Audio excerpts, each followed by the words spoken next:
इंदौर में बढ़ते कोरोना के प्रकोप के बीच प्रशासन अधिक से अधिक वैक्सीन लगाने पर जोर दे रही है। शहर में हर दिन 50,000 वैक्सीन लगाने का लक्ष्य रखा गया है। वहीं लगातार कोरोना वैक्सीन के संबंध में भ्रामक जानकारियां भी सामने आ रही हैं।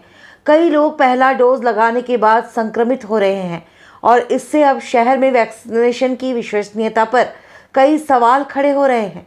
सही तथ्यों को उजागर करने के उद्देश्य से शनिवार को संभागायुक्त डॉक्टर पवन शर्मा ने चिकित्सा विशेषज्ञों के साथ मिलकर वैक्सीन के संबंधित जानकारी मीडिया से साझा की। वैक्सीन के बारे में अभी वैक्सीन ड्राइव चल रही है और इंदौर बड़ा अच्छा काम कर रहा है, पर अपने को इसमें सबसे ज़्यादा अच्छा काम करना है ताकि हम जल्दी संक्रमण को तोड़ सकें।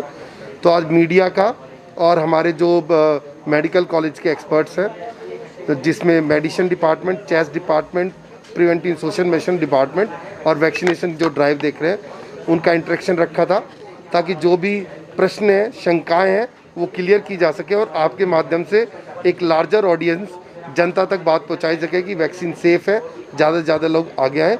इसलिए ये एक आज वार्तालाप आपके साथ रखा। डॉक्टर्स की टीम ने बताया कि वर्तमान समय में कोवैक्सीन और कोविशील्ड 2 वैक्सीनों को अनुमति दी गई है और ये दोनों वैक्सीन पूरी तरह से सुरक्षित है। वैक्सीन करीब 80% तक कारगर है।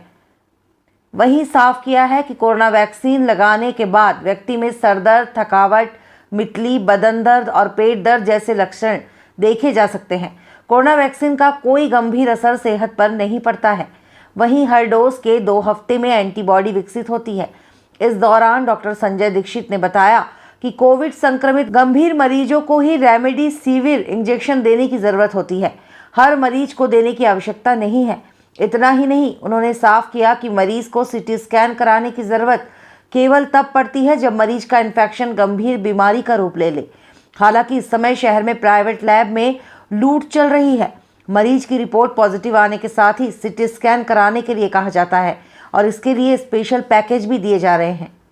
सीटी स्कैन का तो जैसे डॉक्टर पांडे ने भी बताया कि अगर ऑक्सीजन सैचुरेशन एक पर्टिकुलर लेवल से कम हो रहा है, जैसे 94% से कम है और डॉक्टर को ये लगता है कि हमको सीवियरिटी ऑफ इन्फेक्शन पता करना है, तो सीटी स्कैन कराना ज़रूरी है। अदरवाइज सीटी स्कैन कराने की कोई आवश्यकता नहीं है। सीटी स्कैन हमको बस सीवियरिटी ऑफ डिजीज़ बताता है और अगर ऑक्सीजन सैचुरेशन 94% से ज़्यादा है तो सीटी स्कैन की आवश्यकता नहीं है। दूसरा, फर्स्ट डोज के बाद किसी को इन्फेक्शन हो गया तो लोगों का थोड़ा उस पर विश्वास कम हो रहा है। तो इसमें जैसे बताया भी गया कि जब सेकेंड डोज लगाते हैं, सेकेंड डोज लगाने के भी 2 हफ्ते बाद फुल्ली प्रोटेक्टेड एंटीबॉडी डेवलप होती है।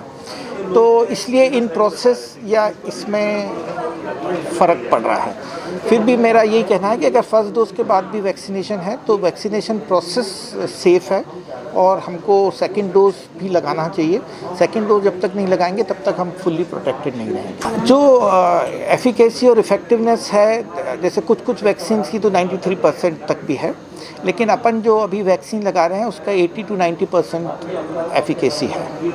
एक्चुअली में ये भी बहुत सी चीज़ों पे डिपेंड करता है। अपन ने जिसको वैक्सीन लगाया उसका इम्यूनिटी लेवल कितना था, तो बहुत सी चीज़ें हैं, इसलिए एक रेंज रहती है हमेशा।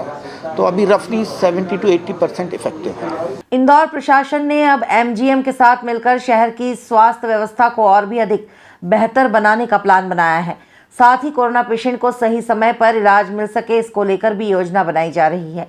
Bureau report, INN news, Indore.